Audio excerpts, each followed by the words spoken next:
March 7, 1944. The Imperial Japanese Navy shipyard at Kobe. Vice Admiral Jisaburo Ozawa stood on the dock, his eyes fixed on the massive hull of Taihō, Japan's newest and most advanced aircraft carrier. After 32 months of construction, she was finally ready for commissioning. 32 months of labor, of precious steel, of resources Japan could barely spare. The Vice Admiral should have felt pride. Instead, a cold dread settled in his chest. 3 days earlier, intelligence reports had crossed his desk. The Americans had just commissioned another Essex-Class carrier. That made 15 in barely 2 years. 15. Ozawa pulled the crumpled paper from his pocket and read the numbers again, though he had already memorized them. USS Essex, 20 months from keel to commissioning. USS Yorktown, 16.5 months. USS Intrepid, 17 months. The pattern was undeniable and terrifying.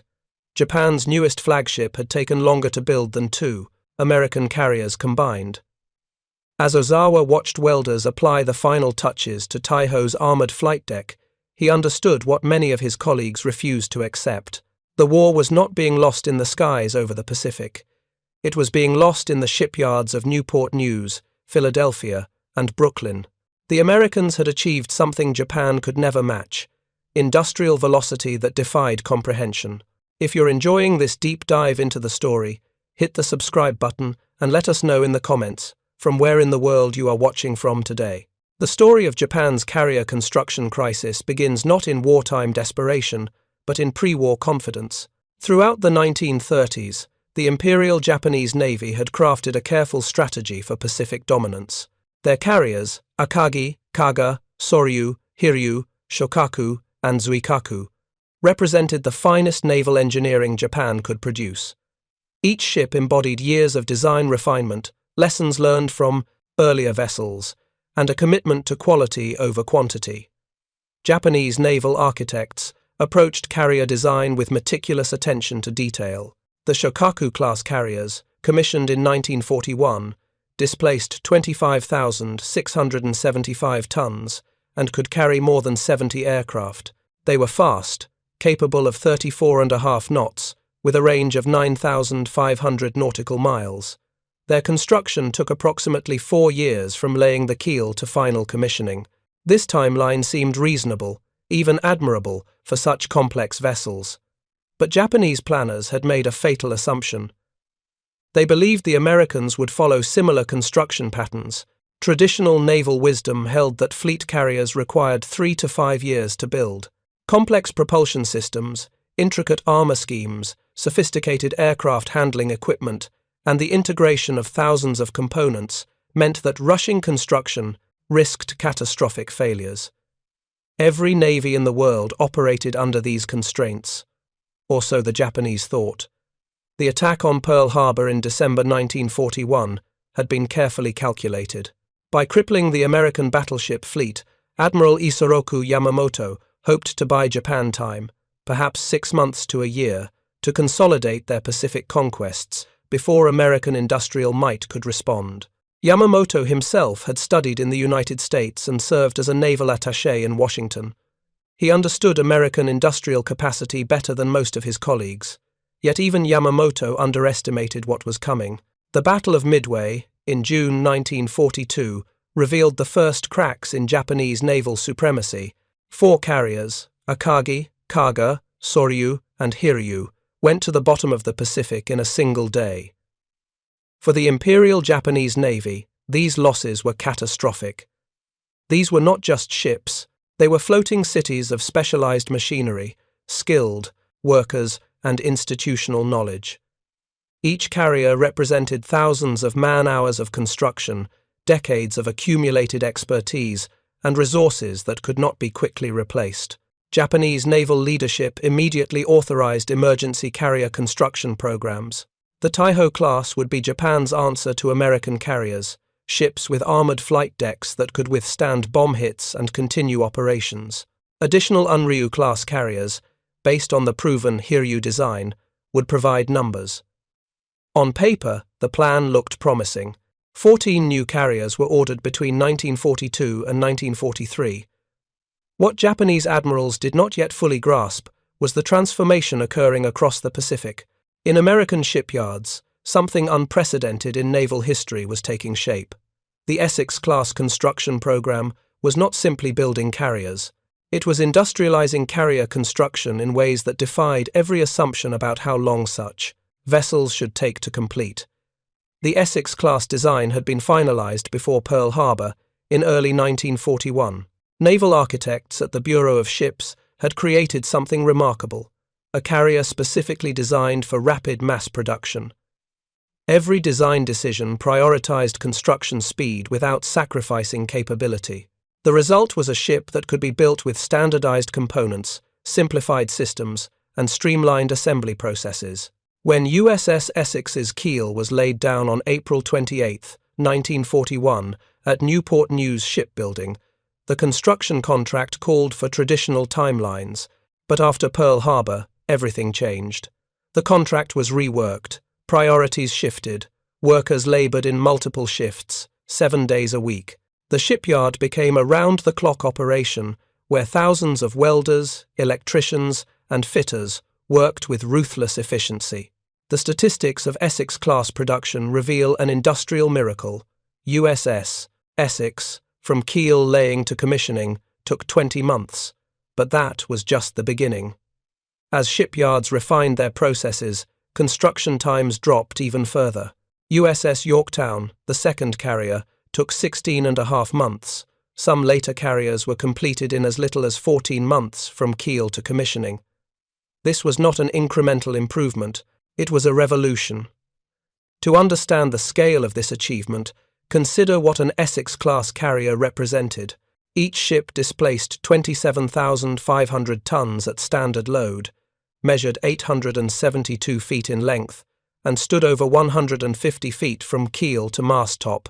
They carried 90 to 100 aircraft, required nearly 3,000 crew members, and contained miles of electrical wiring, hundreds of compartments, sophisticated radar systems, powerful steam turbines, generating 150,000 shaft horsepower, and complex aircraft elevators that could move planes from hangar to flight deck in 15 seconds. Every Essex-class carrier contained approximately 12,000 tons of special treatment steel, a nickel-chromium alloy that provided armor protection while remaining fully structural. The flight deck alone measured nearly 860 feet long and 93 feet wide. Below deck, 2 massive hangars could accommodate dozens of aircraft. 4 Babcock and Wilcox boilers generated steam for Westinghouse turbines that drove 4 propeller shafts. The ships could steam at 33 knots and had an operational range of 20,000 nautical miles. Building such vessels in 14 to 20 months required complete reimagining of shipbuilding processes. American yards achieved this through multiple innovations. First, extensive use of prefabrication meant that major ship sections were built simultaneously in different parts of the shipyard, then lifted into place by massive cranes. Second, standardization of components across all Essex-class carriers meant that lessons learned on one ship immediately applied to all others under construction. Third, the use of electric welding instead of riveting significantly accelerated hull construction while creating stronger seams. Perhaps most critically, American shipyards had the infrastructure and workforce to support simultaneous construction of multiple carriers. Newport News, Brooklyn Navy Yard, Philadelphia Navy Yard, and Norfolk Navy Yard all built Essex-class carriers concurrently. At the peak of production in 1943 and 1944, a new Essex-class carrier entered service approximately every 2 months. This rhythm of completion meant that as one carrier finished sea trials, another was launching, and yet another's keel was being laid. For Japanese naval intelligence officers analyzing these reports, the numbers seemed impossible. Initial assessments dismissed American production claims as propaganda, inflated figures, designed to demoralize Japanese forces. But as month after month passed, and American carrier strength visibly increased in Pacific waters, denial became impossible. The Americans were not exaggerating. If anything, their public statements understated the scale of their shipbuilding program. Japanese admirals began requesting detailed analyses of American construction methods. How were the Americans achieving such speed? Were they cutting corners, building inferior ships that would prove fragile in combat? Naval attaches in neutral countries gathered whatever intelligence they could. What they learned was sobering. The Essex-Class carriers were not only being built quickly, they were being built well. Early combat reports showed these ships could absorb tremendous damage and continue fighting. The contrast with Japanese carrier construction became increasingly painful. When Taihō's keel was laid in July 1941, less than 3 months before, USS Essex, Japanese planners expected her to be a war-winning weapon. The design was ambitious: an armoured flight deck, enhanced anti-aircraft batteries, improved damage control systems, and a displacement of 29,300 tons. She would be larger and theoretically more capable than any American carrier. But Taihō's construction dragged on. Material shortages plagued every stage. Special steel had to be diverted from other projects. Skilled workers were in short supply as military conscription pulled experienced shipwrights into the army. Air raids by American bombers, though still limited in 1942 and early 1943, disrupted production schedules. Most critically, Japan's industrial infrastructure simply lacked the capacity to mass-produce complex components at the speed required. By the time Taihō launched in April 1943, nearly 2 years after her keel laying, USS Essex had been in commission for 4 months and had already seen combat. By the time Taihō commissioned in March 1944, the Americans had commissioned 14 Essex-Class carriers. The race was not close. It was a humiliation. Japanese shipyards attempted to compensate with the WWII-class program. These carriers, based on the earlier Hiryu design, were supposed to be simpler and faster to build than fleet carriers like Taihō. Displacing 17,150 tons, the WWII class was smaller than both Taihō and the American Essex-Class. But smaller did not mean faster to construct. The first WWII-class carrier took nearly as long to build as an American fleet carrier. Of the 14 WWII-class carriers ordered, only 3 were ever completed, and only 1 saw combat operations. The others remained in various stages of construction, as material shortages, bombing raids, and resource allocation battles doomed the program. Each unfinished hull represented months of wasted labor and precious steel that could have gone to destroyers, submarines, or aircraft production. The carrier construction crisis had become a catastrophic drain on Japan's entire war economy. Admiral Ozawa, appointed commander of the mobile fleet in November 1943, understood the mathematics of defeat better than most. In staff meetings, he would sketch out the carrier balance on paper, showing his officers what they faced. At the Battle of the Philippine Sea in June 1944, Japan would deploy 9 carriers against 15 American fleet and light carriers. But those numbers told only part of the story. The American carriers were newer, better equipped, and supported by an industrial base that could replace losses within months. The Battle of the Philippine Sea, remembered by Americans as the Great Marianas Turkey Shoot, demonstrated the consequences of industrial imbalance. Japanese carriers launched attack waves only to see them decimated by American fighters guided by sophisticated radar. Of 373 Japanese aircraft launched, more than 300 were destroyed. American losses: 29 aircraft. But the carrier losses told an even more devastating story. Taihō, Admiral Ozawa's flagship, Japan's most modern carrier, completed just 3 months earlier, after 32 months of construction, was struck by a single torpedo from the submarine USS Albacore. Poor damage control and design flaws turned what should have been survivable damage into catastrophe. Hours later, aviation fuel vapors ignited in a massive explosion. Taihō sank, taking with her 1,650 crew members and the illusion that armoured carriers could protect Japan from American industrial might. In the same battle, Shokaku, one of the Pearl Harbor veterans, was torpedoed by USS Kavala and sank with 1,200 men. 2 fleet carriers lost in a single day, each representing years of construction, irreplaceable pilots, and resources Japan desperately needed elsewhere. Meanwhile, American carriers, despite being attacked, survived. The Essex-Class ships proved they could absorb punishment and keep fighting. After the Philippine Sea disaster, Japanese naval staff conducted brutally honest assessments. One report, later captured by American forces, stated with remarkable clarity, "The enemy's construction program exceeds our ability to inflict losses. For every carrier we sink, they commission 5. Our most optimistic projections show the Americans operating 30 fleet carriers by 1945. We have 3 operational fleet carriers and no capacity to build more." If you find this story engaging, please take a moment to subscribe and enable notifications. It helps us continue producing in-depth content like this. The numbers were even worse than the report suggested. By mid-1945, the United States Navy would deploy 40 fleet and light carriers to the Pacific, more than Japan had possessed in its entire history. The Essex-Class alone would account for 17 fleet carriers in commission by war's end, with 7 more under construction or fitting out. Including escort carriers, America would operate over 150 carriers of all types. Japanese admirals who survived the war later wrote extensively about their realization of industrial defeat. Vice Admiral Matome Ugaki, Chief of Staff to Admiral Yamamoto and later commander of the 5th Air Fleet, kept a detailed diary throughout the war. His entries from late 1943 and 1944 reveal a man grappling with impossible mathematics. In one entry from October 1944, Ugaki wrote, "Intelligence reports, another American carrier commissioned this week.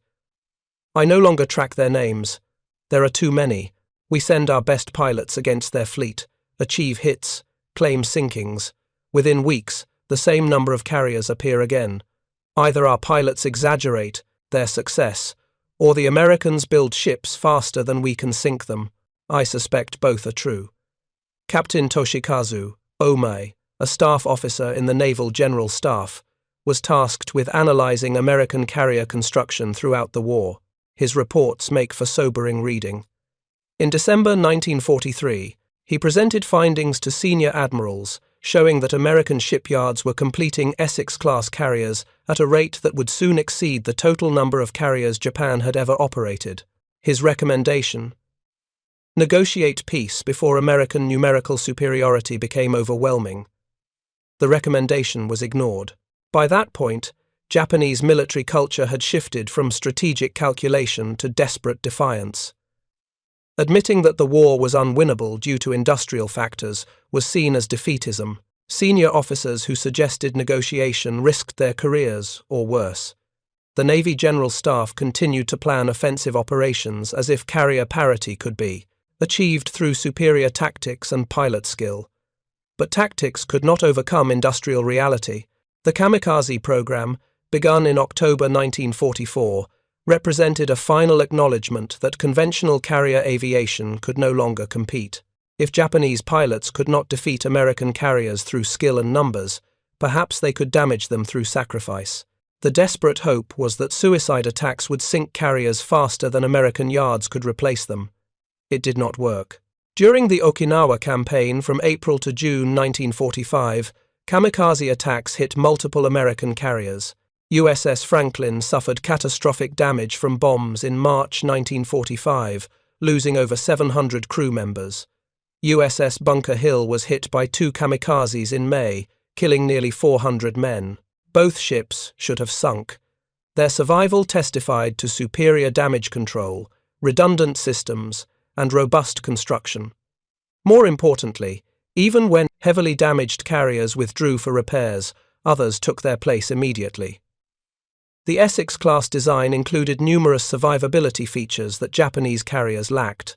Armored bulkheads divided the hangar deck into 3 separate fire bays, preventing flames from spreading throughout the ship. Aviation fuel lines featured shut-off valves that could be remotely activated to prevent fuel from feeding fires. Firefighting equipment was positioned throughout the vessel, with trained damage control parties capable of responding within minutes. The ships could absorb hits that would have destroyed Japanese carriers and remain operational. Japanese naval architects studied captured intelligence about Essex-Class construction and design with a mixture of admiration and despair. The American approach to carrier construction reflected fundamentally different priorities. Where Japanese designers emphasized speed and offensive power, accepting vulnerability as the price for these qualities, American designers built carriers that could survive mistakes, absorb damage, and return to fight again. Part 2. Continuation. This philosophical difference extended to construction priorities. American shipyards prioritized completion speed because naval planners understood that numbers mattered more than perfection. A good carrier delivered in 14 months was more valuable than a perfect carrier delivered in 32 months. Japanese shipyards, constrained by limited resources and cultural expectations of craftsmanship, struggled to embrace this philosophy. The workforce disparity told its own story. At peak production, American shipyards employed over 2 million workers directly in naval construction. Women, previously excluded from heavy industrial work, became welders, electricians, and fitters. Entire training programs were created to transform civilians into skilled shipbuilders within weeks. The Brooklyn Navy Yard alone employed over 70,000 workers during the war, operating 3 shifts around the clock. Mare Island Shipyard, Newport News, and Philadelphia Navy Yard ran similar operations. Japanese shipyards, by contrast, faced constant labor shortages. Military conscription pulled experienced workers into combat units. Women were never integrated into heavy shipbuilding in significant numbers, reflecting cultural attitudes about appropriate work. Training programs existed but could not compensate for the fundamental shortage of bodies and the loss of institutional knowledge as experienced workers were drafted. Shipyards competed with aircraft factories, munitions plants, and the military itself for limited manpower. Material shortages compounded Japan's construction crisis. Steel production peaked in Japan in 1943 at approximately 7 million tons annually. This had to supply the entire war machine: ships, tanks, aircraft, weapons, and infrastructure. By comparison, American steel production in 1943 exceeded 80 million tons. The disparity was so vast that it rendered conventional naval competition meaningless. Specialized materials created additional bottlenecks: high-grade alloys for armor, precision bearings for propeller shafts, copper for electrical wiring, and rubber for seals, all required specific resources. American industry could source these globally, maintaining supply chains across the Atlantic and Pacific. Japanese industry, increasingly isolated by submarine warfare and air attacks, had to husband every resource. By 1944, Japanese carriers being fitted out received lower quality materials than pre-war vessels, compromising performance and reliability. The submarine campaign against Japanese shipping inflicted devastating damage on carrier construction. Steel could not be manufactured without iron ore, most of which came to Japan from the Asian mainland and Southeast Asian conquests. American submarines systematically destroyed Japanese merchant shipping, cutting off these supply lines. By 1944, raw material deliveries to Japanese industry had fallen to a fraction of wartime needs. Carriers sat partially complete in shipyards, waiting for steel that never arrived. Admiral Ozawa's staff prepared detailed analyses showing how submarine warfare had effectively ended Japan's carrier construction program. Even if shipyards could complete hulls, there was no fuel oil to power them, no aviation gasoline for their aircraft, and no replacement parts for their complex machinery. The carriers being built in 1944 and 1945 were, in a sense, elaborate monuments to industrial futility.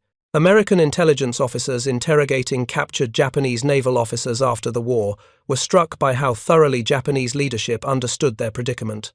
These were not stupid men. They recognized American industrial superiority, but felt powerless to respond. One captured staff officer told interrogators, "We knew by 1943 we could not win. The question was not whether we would lose, but when and how completely." Every report about American carrier construction made this clearer, but suggesting surrender was impossible. So we fought on, knowing the outcome. This psychological dimension, the forced continuation of a war everyone knew was lost, helps explain the increasingly desperate tactics of Japan's final war years. The kamikaze program, human torpedoes, suicide submarines, and plans for defending the home islands through massive casualties all reflected the same calculation. If industrial competition was hopeless, perhaps spiritual determination could compensate. It could not. The final Essex-Class carriers, commissioned in 1945, entered a Pacific War already decided. USS Lake Champlain, commissioned in June 1945. USS Tarawa, commissioned in December 1945, months after Japan's surrender.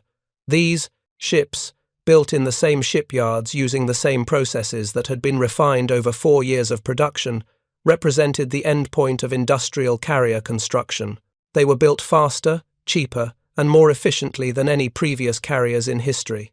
Japanese naval personnel who witnessed Essex-Class carriers firsthand, either in combat or after surrender, consistently described feeling overwhelmed by their numbers and capability. Kamikaze pilots briefed before missions were shown reconnaissance photos of American task forces.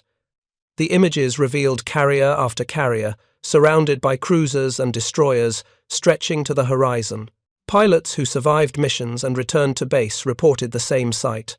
Wherever they struck, more carriers appeared. The industrial disparity extended beyond mere numbers. American carriers operated with logistical support that Japanese carriers could never match. Fleet train vessels, mobile repair ships, and supply vessels kept American carriers operational for months without returning to port. Japanese carriers, by contrast, required frequent return to major naval bases for maintenance and resupply. This operational tempo difference meant that even when Japan had carriers, they could not sustain continuous operations the way American carriers could. Captain Ome, in his post-war writings, calculated that American carriers averaged 3 times as many operational days per year as Japanese carriers. This multiplier effect meant that Japan's numerical inferiority was even worse than raw carrier counts suggested. 6 operational Japanese carriers might provide the same total carrier days as 2 American carriers. The mathematics of attrition warfare became hopeless when one side could operate more continuously and replace losses faster.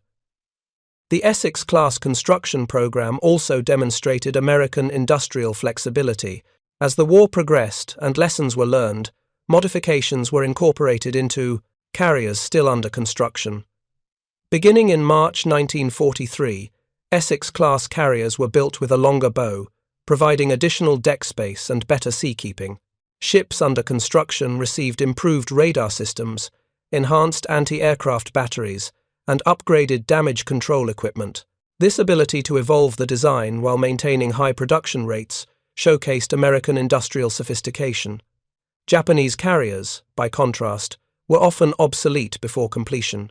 Taihō, commissioned in March 1944, incorporated design elements conceived in 1939. 5 years of technological advancement meant she lacked the radar, damage control systems, and aircraft handling equipment that American carriers built in 1944 possessed as standard. The slow construction pace locked in obsolescence. After the war ended, American occupation forces documented Japanese naval construction facilities. The reports reveal the scale of the disparity. Major Japanese naval shipyards like Kure and Yokosuka were impressive facilities by pre-war standards, but compared to American yards, they were cramped, poorly equipped, and lacking in modern construction machinery. Japanese yards relied more heavily on manual labor, where American yards used cranes, power tools, and mechanized systems. One American naval architect inspecting Kure shipyard in September 1945 wrote, "The facilities here represent approximately 1920s technology in the United States. They have excellent craftsmen, but limited machinery. Everything takes longer because more must be done by hand. I estimate that with these facilities, building an Essex-Class carrier would require 5 to 6 years minimum, assuming all materials were available. They never had a chance." This assessment was not meant cruelly, but as honest technical evaluation. Japanese industrial capacity in 1941 was approximately 10% of American capacity. No amount of courage, superior tactics, or better training could overcome a 10-to-1 disadvantage in industrial output. When that disparity applied to carrier construction, the results were predetermined. Vice Admiral Ozawa, who survived the war and was interrogated extensively by American intelligence, provided perhaps the most candid assessment. Asked when he realized Japan could not win the carrier war, he replied, "I began to understand at Midway in 1942, when we lost 4 carriers, but I fully grasped it in 1944 when your Essex-Class carriers appeared in such numbers.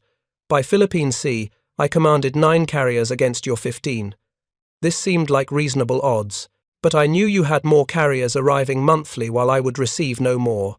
The battle had already been lost in your shipyards." Ozawa continued, "Your Essex-Class carriers were not individually superior to our best ships. Taihō had an armoured flight deck, something your carriers lacked. Shokaku and Zuikaku were excellent ships, but you had 15 carriers where we had 9, and next month you would have 17 where we might have 8. Within a year, you would have 30 where we would have 3. This is not a war that can be won through superior tactics, it is mathematics." These mathematical realities were apparent to junior officers as well. Ensign Haruo Yoshino, who served aboard the carrier Zuikaku until her sinking in October 1944, later wrote, "We knew from American radio broadcasts how many carriers you were building. Some officers said these were lies, propaganda. But we saw the evidence in every battle, new carriers with different numbers and names. Your carriers seemed infinite. Ours disappeared one by one, never to be replaced. By 1944, every Japanese naval aviator understood we were fighting not just the American fleet, but American industry. And American industry could not be sunk. The psychological impact of facing an enemy with apparently limitless industrial capacity cannot be overstated. Japanese naval personnel had been raised in a culture that emphasized spirit over material, determination over resources, and willingness to die over pragmatic calculation. These cultural values had merit in many contexts, but they proved catastrophically mismatched against an enemy who could replace every loss and exceed every production target. American factories, shipyards, and training facilities operated with assembly line logic. Workers were interchangeable, trained quickly, and organized efficiently. Individual excellence mattered less than systematic process. This approach, so foreign to Japanese military culture, proved devastatingly effective. The Essex-Class program succeeded because it was not dependent on genius or heroism. It was dependent on organization, resources, and ruthless efficiency. The final tally tells the story completely. From 1941 to 1945, the United States commissioned 24 Essex-Class fleet carriers. Japan commissioned 3 fleet carriers, Taihō, Unryu, Amagi, and Katsuragi if light carriers are included. The last Japanese carrier commissioned was Katsuragi in October 1944. After that date, Japan launched no more carriers, while America continued commissioning Essex-Class carriers into 1946. None of the Essex-Class carriers were lost to enemy action during the war, though several sustained severe damage. This survival rate testified both to their robust construction and to American damage control excellence. By contrast, all major Japanese carriers commissioned during the war were sunk: Taihō, Shinano, Unryu, and others. The attrition rate was not sustainable, nor could it be reversed. By August 1945, when Japan surrendered, the carrier balance was so lopsided that it barely mattered. American carrier aircraft dominated the skies over Japan itself, striking at will against military and industrial targets. Japanese carriers, those few that remained, were hiding in harbors or stripped of fuel and aircraft. The Imperial Japanese Navy effectively ceased to exist as a fighting force months before formal surrender. Thank you for watching. For more detailed historical breakdowns, check out the other videos on your screen now, and don't forget to subscribe. Part 3.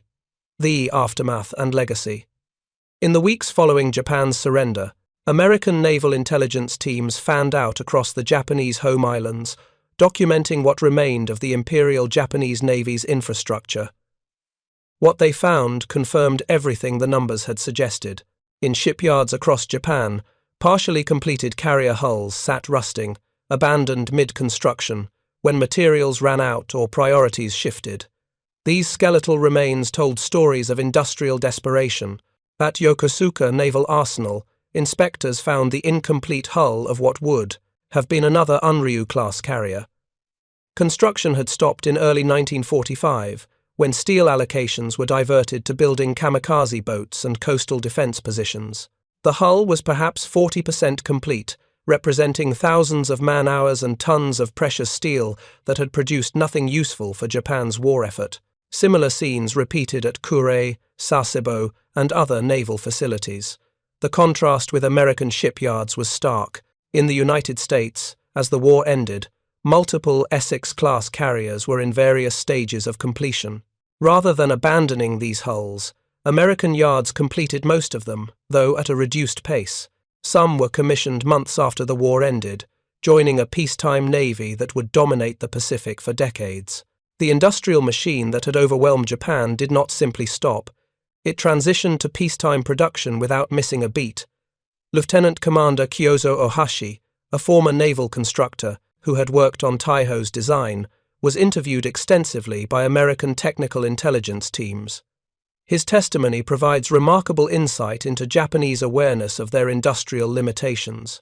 Ohashi explained that Japanese naval architects had studied American shipbuilding techniques as early as 1942, trying to understand how the Essex-class construction proceeded so rapidly. "We obtained photographs of your shipyards through neutral sources," Ohashi told his interrogators. "What we saw was shocking. Entire ship sections prefabricated in massive assembly buildings, then moved by railway cranes to the slipway. Your yards looked like automobile factories, not traditional shipyards. We understood the principle, standardization allowing parallel construction of components, but we could not replicate it. We lacked the cranes, the assembly buildings, the trained workforce, and most critically, we lacked the steel to build multiple carriers simultaneously." Ohashi continued, describing Japanese attempts to accelerate construction. "In 1943, we proposed building a simplified carrier design that could be completed in 18 months. The design eliminated armor, reduced speed, simplified propulsion. It would carry perhaps 50 aircraft. Even this proved impossible. The simplified design still required materials we did not have and worker hours we could not spare. The program was cancelled after 3 months of planning. We concluded that Japan would never match American carrier construction speed regardless of design choices. This realization, that the war was industrially unwinnable, created profound psychological pressure within Japanese naval leadership. Officers who understood the mathematics faced a terrible choice: speak honestly about Japan's situation and risk being branded defeatist, or remain silent and watch their nation march toward inevitable defeat. Most chose silence, though private diaries and correspondence reveal their inner turmoil. Admiral Shigeru Fukudome, Chief of Staff of the Combined Fleet from late 1942 through early 1944, kept extensive notes on carrier construction that were captured after the war. His writings reveal a man trying desperately to find solutions where none existed. In one entry from March 1943, Fukudome calculated that even if Japan completed all planned carrier construction on schedule, which he knew was impossible, they would have approximately 12 fleet carriers by 1946. His intelligence indicated America would have 40 by that date. "The disparity is beyond addressing through tactical innovation," Fukudome wrote. "We require a strategic breakthrough. Either negotiate peace while we retain some strength, or develop weapons that can neutralize carrier superiority. The former is politically impossible, the latter may be technically impossible. Therefore, we continue preparing for battles we cannot win, hoping for miracles that will not come. These miracles never materialized. The weapons programs Fukudome referenced, jet aircraft and guided missiles among them, remained undeveloped or ineffective. Japan's industrial base could not support the kind of advanced weapons development that might have offset numerical inferiority. Meanwhile, American industry not only built carriers in unprecedented numbers, but also continuously improved aircraft, radar, weapons, and support systems. The post-war interrogations of Japanese admirals provided American intelligence with comprehensive understanding of how thoroughly Japan had recognized its industrial defeat. Vice Admiral Takejiro Onishi, who had proposed the kamikaze program, stated bluntly during interrogation, "The suicide attacks were born from industrial despair. If we could not replace carriers and trained pilots faster than you destroyed them, perhaps we could damage your carriers faster than you could repair them." This was never a viable strategy. It was desperation masquerading as tactics. Onishi's words reflected a broader truth about Japan's final war strategy. The kamikaze program, the emphasis on decisive battle, the planning for homeland defense through mass civilian mobilization, all these reflected awareness that conventional military competition had become impossible. When industrial capacity determines victory, the side with less capacity must either surrender or resort to increasingly desperate measures. Japan chose desperation. The human cost of this industrial disparity extended far beyond combat casualties. Japanese naval shipyard workers labored under increasingly difficult conditions as the war progressed. Material shortages meant welders often had to reuse steel from scrapped ships. Bombing raids disrupted work and killed workers. Food rationing weakened labor forces. By 1945, workers in Japanese naval yards were malnourished, exhausted, and demoralized, building ships they knew would never be completed. American shipyard workers, by contrast, worked long hours, but were well-fed, well-paid, and motivated by genuine belief in their contribution to victory. The social and economic conditions that enabled American industrial success were as important as the technical capabilities. Well-fed workers are more productive. Motivated workers make fewer mistakes. Adequate resources allow focus on quality rather than just survival. The strategic implications of the carrier construction disparity extended beyond World War II. American dominance in carrier construction established patterns that shaped naval power for decades. The Essex-Class carriers, built so rapidly during wartime, continued serving through the 1960s and 70s. Some were modernized multiple times, receiving angled flight decks, steam catapults, and upgraded electronics. Their robust construction and thoughtful design allowed adaptation to jet aircraft and changing mission requirements. USS Lexington, an Essex-class carrier commissioned in February 1943, served for 48 years before final decommissioning in November 1991. Nearly 5 decades of service from a ship built in 18 months. This longevity testified to both construction quality and the enormous industrial capacity that built these carriers, without cutting corners or sacrificing durability for speed. The lessons Japanese naval officers drew from their carrier construction defeat influenced post-war Japanese naval policy profoundly.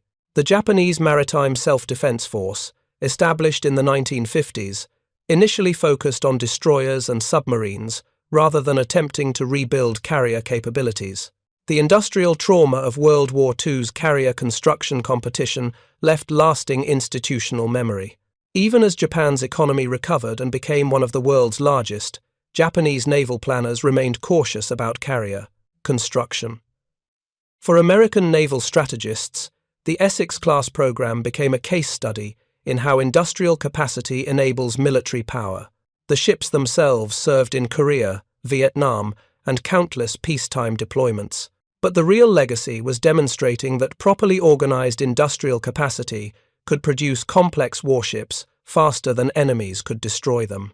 This principle, industrial production outpacing attrition, became fundamental to American Cold War strategy. The story of Japanese admirals examining Essex-class construction and conceding they could never match the speed reveals something profound about World War II in the Pacific. The war was decided not by any single battle, not by tactical innovation or superior courage, but by industrial mathematics so lopsided that no amount of determination could overcome it. Japanese admirals were not blind to this reality. They understood, they calculated, they recognized defeat was inevitable. But understanding, industrial inferiority, and being able to address it are entirely different challenges. In retrospect, Japan's decision to initiate war against the United States appears even more catastrophic when carrier construction is examined. Japanese planners knew American industrial capacity exceeded their own. Yamamoto's famous statement that he could run wild for 6 months to a year implicitly acknowledged that longer conflicts favored America. What Japanese leadership failed to grasp was how quickly American industrial superiority would manifest in carrier production. 6 months after Pearl Harbor, Japan's carrier strength remained roughly equal to American carrier strength in the Pacific. 12 months after Pearl Harbor, America had begun pulling ahead. 24 months after Pearl Harbor, American numerical superiority was becoming overwhelming. By 36 months after Pearl Harbor, the carrier balance was so lopsided that Japanese carriers barely factored into American operational planning. The speed of this transition, from parity to hopeless inferiority, shocked Japanese leadership. Captain Toshikazu Omai, whose intelligence analyses had warned of American construction capabilities, wrote bitterly after the war about how his reports had been received. I presented data showing American shipyards could build Essex-Class carriers in 16 to 20 months. Senior officers dismissed this as impossible. They believed I had been deceived by American propaganda. When I showed photographs of multiple carriers under simultaneous construction, they suggested the photographs were fabricated. When carriers bearing the names I had predicted appeared in battle, they claimed these were old carriers renamed. Denial was more comfortable than accepting reality. This institutional denial, the refusal to believe what intelligence clearly showed, represented its own kind of strategic failure. Even when Japanese leadership possessed accurate information about American industrial capacity, cultural and political factors prevented appropriate response. Admitting that the war was unwinnable due to industrial factors would have required acknowledging that the decision to start the war had been fundamentally flawed. This was psychologically and politically unacceptable to many senior officers and government officials. The mathematical realities of carrier construction were reinforced by pilot training disparities. Even if Japan had somehow matched American carrier construction, which was impossible, they could not match pilot training. American training programs produced thousands of adequately trained pilots. Japanese training programs, constrained by fuel shortages and limited aircraft, produced fewer pilots with less training. By 1944, American carrier pilots averaged over 300 hours of flight training before combat. Japanese replacement pilots often had fewer than 100 hours. This pilot quality gap meant that even when Japan had carriers, they could not be effectively employed. Carriers without skilled pilots are merely expensive targets. The combination of numerical carrier inferiority and pilot quality decline created a death spiral from which recovery was impossible. Each battle consumed irreplaceable experienced pilots. Replacements were less skilled, less effective, and more likely to be killed quickly. This attrition, combined with inability to replace carriers, doomed Japanese naval aviation. American carriers, by contrast, benefited from ever-improving pilot quality. The training pipeline continuously refined techniques based on combat experience. Replacement pilots arriving at carriers in 1944 and 1945 were better trained than their predecessors. This quality improvement, combined with numerical superiority, created compounding advantages. Better pilots survived longer, shared knowledge with newer pilots, and executed missions more effectively. The industrial dimension also affected carrier maintenance and repair. American carriers damaged in battle could withdraw to massive repair facilities at Pearl Harbor, Puget Sound, or even return to their construction yards for comprehensive repairs. These facilities had the equipment, materials, and skilled workers to restore heavily damaged carriers to full operational status within months. Japanese carriers damaged in battle faced much longer repair periods in facilities that lacked adequate parts, materials, and equipment. USS Franklin, hit by bombs off Okinawa in March 1945, suffered catastrophic damage. Over 700 crew members died, her flight deck was wrecked, and fires raged throughout the ship. Yet she steamed under her own power to New York, underwent repairs, and was returned to service. The ability to repair such damage spoke to both ship design and industrial support infrastructure. Japanese carriers suffering similar damage would likely have been written off as total losses. The strategic calculus this created was devastating for Japan. American carriers could take risks, knowing damage could be repaired. Japanese carriers had to be husbanded carefully because damage might be irreparable. This risk calculus affected tactics, operational planning, and ultimately effectiveness. An asset you cannot afford to lose is an asset you cannot fully employ. American carriers were assets American could afford to risk. Japanese carriers were not. These dynamics reached their logical conclusion in the Battle of Leyte Gulf in October 1944. Japan committed virtually its entire remaining surface fleet to a desperate gamble aimed at destroying American invasion forces in the Philippines.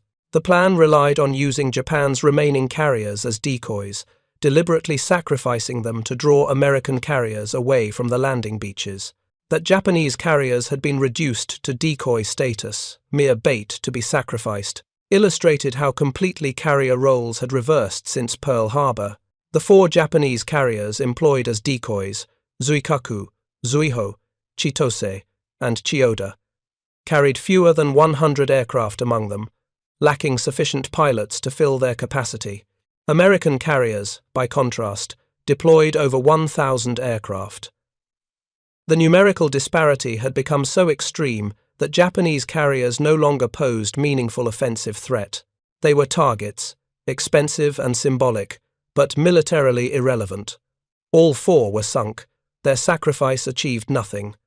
American carriers continued operations unimpeded. This battle, more than any other, demonstrated the final consequences of carrier construction disparity. Japan had begun the war with the world's most experienced carrier force, doctrine, and pilots. By October 1944, Japanese carriers were reduced to expendable decoys, while American carriers dominated Pacific operations.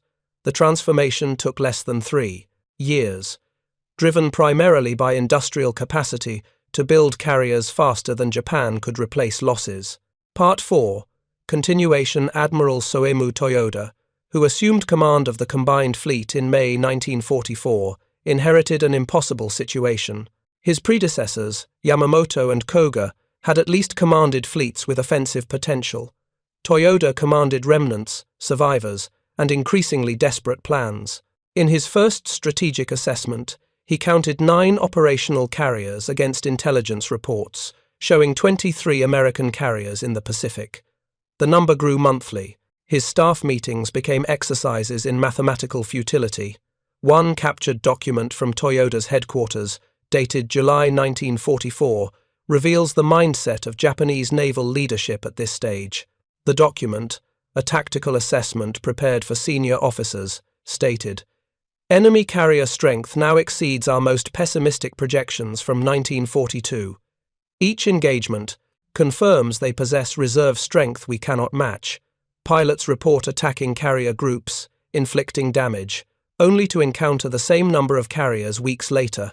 Either our attack assessments are systematically wrong, or the enemy replaces losses at rates we previously thought impossible. Evidence suggests both are true."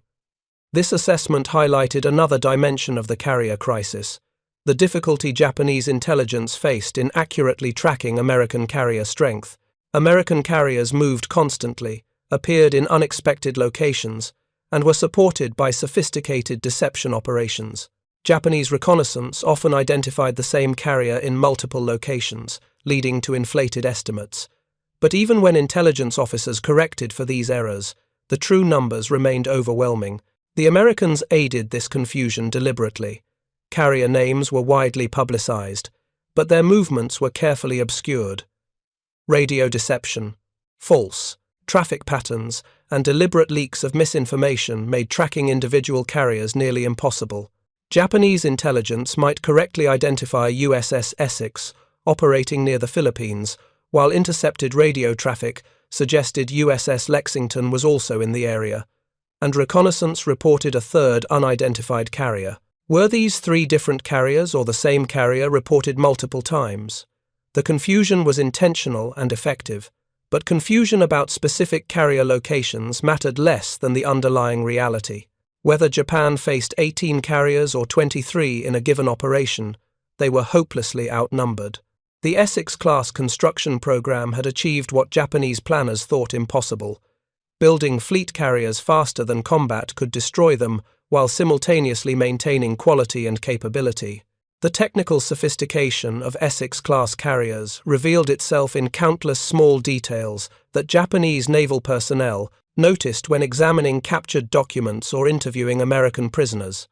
American carriers featured redundant electrical systems, meaning damage to one circuit did not disable entire sections. Japanese carriers often had single-path electrical distribution, making them vulnerable to cascading failures. American carriers had multiple fire mains, allowing damage control parties to fight fires from various locations. Japanese carriers had fewer fire mains, making firefighting more difficult when systems were damaged. These engineering details, seemingly minor, accumulated into decisive advantages. When USS Franklin burned off Okinawa, her crew fought fires for hours using equipment positioned throughout the ship. When Taihō suffered her fatal torpedo hit, poor ventilation allowed aviation fuel vapors to accumulate. A single spark triggered explosions that tore through the ship. Better ventilation design might have saved her. The difference between survival and destruction often came down to engineering choices made years earlier in design offices. Japanese naval constructors recognized these advantages but could not replicate them quickly enough. Redesigning ventilation systems or electrical distribution required time and resources. By the time improved designs were drafted, the strategic situation had deteriorated to the point where carrier construction itself was being abandoned. The final Japanese carriers built incorporated few lessons from American designs because there was no time or capacity to implement them. Lieutenant Zenji Abe, a damage control officer who survived 3 carrier sinkings, provided revealing testimony during post-war interrogation. After Taihō sank, I studied American carrier design through intelligence reports. Your carriers had advantages we never incorporated. But I understood why. Our carriers were designed for offensive power, accepting vulnerability to maximize strike capability.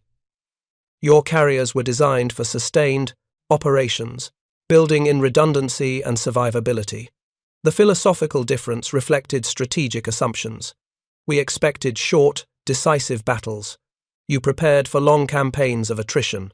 When the war became attritional, our design philosophy ensured defeat. Abe's analysis captured a profound truth. Japanese carrier design optimized for scenarios where Japan's advantages in pilot quality and tactical surprise could achieve quick victories. American carrier design optimized for scenarios where industrial capacity would enable sustained operations despite losses. When the war's character matched American assumptions rather than Japanese assumptions, Japanese carriers were revealed as fundamentally unsuited for the conflict they were fighting. This design philosophy difference extended to aircraft capacity. Japanese carriers often operated more aircraft than their hangars could fully accommodate, parking planes on deck. This maximized strike power but created vulnerability. Planes on deck were exposed to weather, damage, and could not be protected during battle. American carriers, with larger hangars and deck parks designed into their structure, could protect more aircraft while maintaining operational flexibility. The Battle of the Santa Cruz Islands in October 1942 illustrated these design trade-offs. Japanese carriers, Shokaku and Zuikaku, launched massive strikes that damaged USS Hornet fatally and damaged USS Enterprise. But both Japanese carriers suffered damage that required months of repair. Shokaku limped back to Japan, spending 6 months in dock receiving repairs. During those 6 months, the Americans commissioned 5 new Essex-Class carriers. The tactical victory became strategic defeat. This pattern repeated throughout the war. Japanese carriers achieved tactical successes at Coral Sea, Santa Cruz, and other battles. But every engagement caused damage requiring lengthy repairs. American carriers damaged in the same battles returned to action much faster. USS Yorktown, damaged at Coral Sea in May 1942, underwent emergency repairs at Pearl Harbor and fought at Midway 3 days later. The speed of repair reflected not just urgency but infrastructure. Pearl Harbor's dry docks, workshops, and supply depots could accomplish in days what took Japanese facilities weeks. By 1944, even this repair advantage became moot for Japan.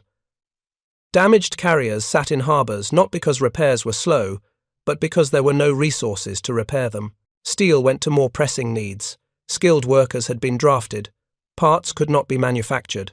The carrier, Zuikaku, damaged multiple times throughout 1943 and 1944, spent more time under repair than operational. She was sunk at Leyte Gulf in October 1944, ending the career of the last Pearl Harbor veteran carrier.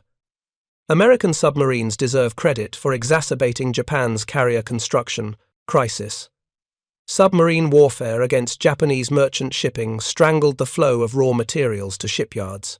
Iron ore from China, oil from the Dutch East Indies, rubber from Malaya, all the resources needed for carrier construction travelled by sea.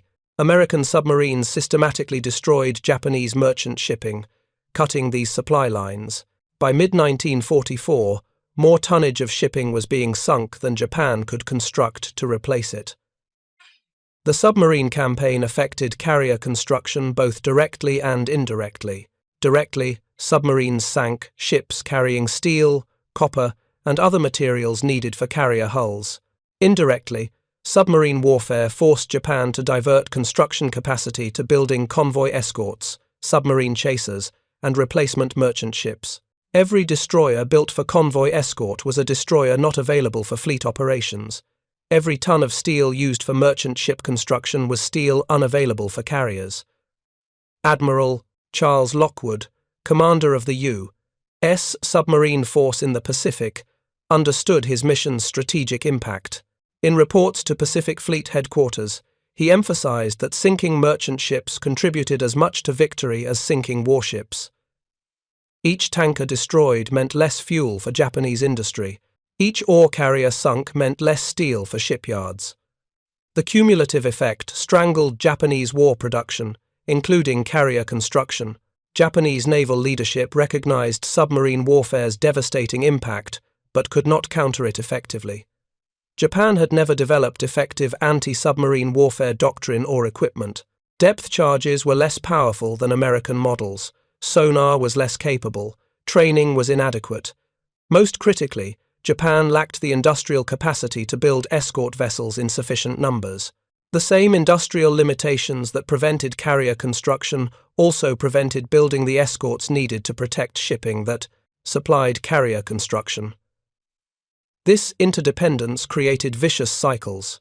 Fewer escorts meant more merchant ship losses, which meant fewer materials for construction, which meant fewer escorts could be built, which meant more merchant losses. By 1944, Japanese merchant shipping losses exceeded 50% of capacity. Many merchant ships refused to sail without heavy escort, but heavy escort was unavailable. Materials sat in warehouses in Singapore, Jakarta, and Shanghai, unable to reach Japanese factories. The human dimension of these industrial struggles deserves recognition.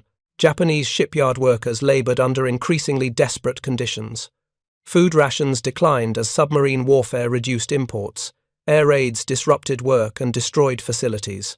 By 1945, workers at Kure Naval Arsenal were malnourished and exhausted, working 12-hour shifts on minimal food. Productivity declined as physical capacity weakened. Yet they continued, working, building ships they suspected would never be completed, driven by duty, fear, or simple lack of alternatives. American shipyard workers faced none of these hardships. Food was abundant. Working conditions, while demanding, included safety equipment, reasonable hours with overtime pay, and the knowledge that their labor contributed to winning the war. Rosie the Riveter, the iconic image of women workers in American war industries, represented millions of workers who built the Essex-Class carriers. These workers were well-trained, well-equipped, and motivated by genuine belief in their contribution. The contrast in working conditions reflected the contrast in national resources. America could afford to keep workers healthy, well-fed, and reasonably rested because food production was abundant, medical care was available, and the homeland was safe from attack. Japan could not provide these conditions because resources were scarce, medical care was limited, and the homeland faced increasing bombardment. Industrial capacity requires more than factories and steel. It requires healthy workers operating in secure environments, By early 1945, American carrier task forces operated within striking distance of the Japanese home islands. Carrier aircraft struck at will against industrial targets, including naval shipyards. Yokosuka, Kure, and Sasebo all suffered repeated air attacks. Partially completed carrier hulls were damaged or destroyed in their slipways. The final irony: American carriers built in 14 to 20 months were now destroying Japanese carriers that had taken 3 years to build and would never be completed. The psychological impact on Japanese naval personnel was devastating. Sailors who had trained their entire careers for carrier operations watched their profession become obsolete. Pilots with thousands of flight hours found themselves grounded because no carriers remained operational. Shipyard workers saw their labor destroyed by bombs before ships could launch. The collapse was not just military, it was professional, personal, and total. Commander Mitsuo Fuchida, who had led the air attack on Pearl Harbor, exemplified this psychological collapse. By 1945, Fuchida was assigned to staff duties, planning operations that could not be executed because no carriers remained to launch them. He later wrote, "I planned the attack that began the carrier war in the Pacific. By war's end, I planned imaginary operations for non-existent carriers. The circle was complete.